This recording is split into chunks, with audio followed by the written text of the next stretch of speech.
Hey, now the number of concealed carry permits in this country soared over the last year. And the Crime Prevention Research Center shows that nearly 16 million people now have a concealed handgun permit.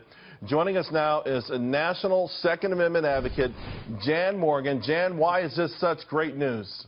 Well, it's great news because anytime you have more law-abiding citizens armed, Charles, then you have less crime. And that's a statistical fact. I think some of the latest figures show that as this increase has happened, a 200% increase in the number of people getting concealed carry licenses, the murder rate has dropped. So that's no accident.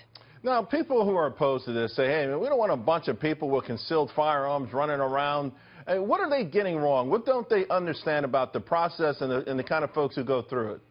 What they're getting wrong is this whole concept. What they don't understand is that leaving law-abiding citizens defenseless does not keep bad guys from being harmless. Charles, the answer is more law-abiding citizens armed. You know, here I am in Washington, D.C. this week for Rolling Thunder, to participate in Rolling Thunder. This is my holster, Charles. Every day of my life, this holster has a gun in it everywhere I go. But here I am in the nation's capital, disarmed by legislators who surround themselves with armed guards while they legislate away our gun rights. I'm outraged about that. So that's one of the things I plan on talking about while I'm in D.C. I spoke with a sheriff earlier this week, a sheriff out of Texas who got in a bit of hot water. He made a Facebook post in the initial moments after the Manchester slaughter, suggesting that if people were armed, that would not happen. He took a lot of heat for that. Do you agree with his assessment? Well, you know, a gun is not going to stop a bad guy with a bomb. That's a problem, unless you notice that he's suspicious and you catch him just before it goes off. So that is a problem. But the growth rate of terror in general, though, would it be better if the regular citizens were armed rather than just leaving it up to the police force? Absolutely, because leaving it up to the police force makes you a police state.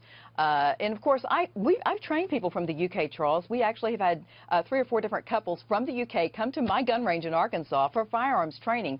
And they talk about the fact that it's terrible to walk around defenseless. They have no way to defend themselves against the thugs who are always armed. You see, just like here in D.C., all the law-abiding citizens are disarmed, but the bad guys who don't care about the law, they don't pay attention to the law, they are armed. And that leaves us vulnerable. And all of those elected officials, too, they've got some pretty good armament around them as well, don't they? Absolutely, and that's what we need to change. You know, I'm really excited about the fact that Donald Trump is talking about 50-state reciprocity, Charles, but what I really want, and I believe what law-abiding Americans in this country want, is constitutional carry. I don't need the government to give me permission that my Second Amendment has already stated. The right of the people to keep and bear arms shall not be infringed. Our founders specifically chose the word right instead of privilege. There's a big difference between those two words. A right is a God-given right that a human being has. A privilege is a government-issued right. So what the government's done is taken away our right, and they're selling it back to us at a cost, and it's wrong. It's unconstitutional, and we want constitutional carry in this country. Jan, thank you very, very much. Absolutely. You're always passionate on this, and we always appreciate it. Yes, sir.